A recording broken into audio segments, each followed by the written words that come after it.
In today's video, I'm going to teach you how to enter an owner's draw in QuickBooks Online.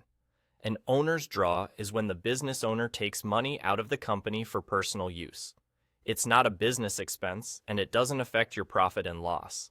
Instead, it reduces the owner's equity on the balance sheet. This method is common for sole proprietors and single-member LLCs who don't run payroll for themselves.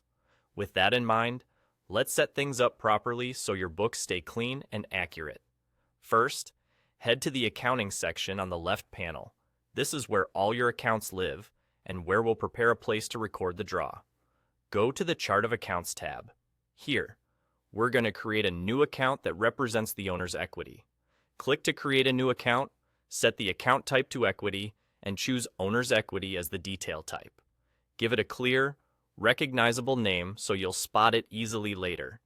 And consider adding a short description to remind you that this account is used for owner withdrawals. When you're satisfied with the setup, save the new account. Now that the equity account exists, it's time to record the draw itself. Click New at the top left of your screen and select Transfer. We use the transfer form because we're moving value from one account to another, from your business funds to the owner's equity account. In the transfer window, choose the source of the funds from the drop-down. This is typically your business checking account, the account the money is actually leaving. Next, select the destination as the owner's equity account you just created. This tells QuickBooks that the money withdrawn isn't an expense. It's a reduction of equity. Enter the transfer amount carefully and make sure the date matches when the withdrawal actually occurred.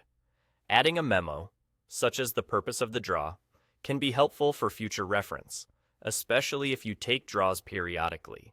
If your business has more than one owner, it's a good idea to consult your accountant about setting up separate equity accounts for each owner, so each person's draws are tracked accurately. That's it. You've created the proper equity account and recorded the owner's draw as a transfer, keeping your profit and loss clean and your balance sheet accurate. Remember, owner's draws are different from payroll, and personal expenses should not be categorized as business expenses. Using this method keeps your books organized and ready for tax time.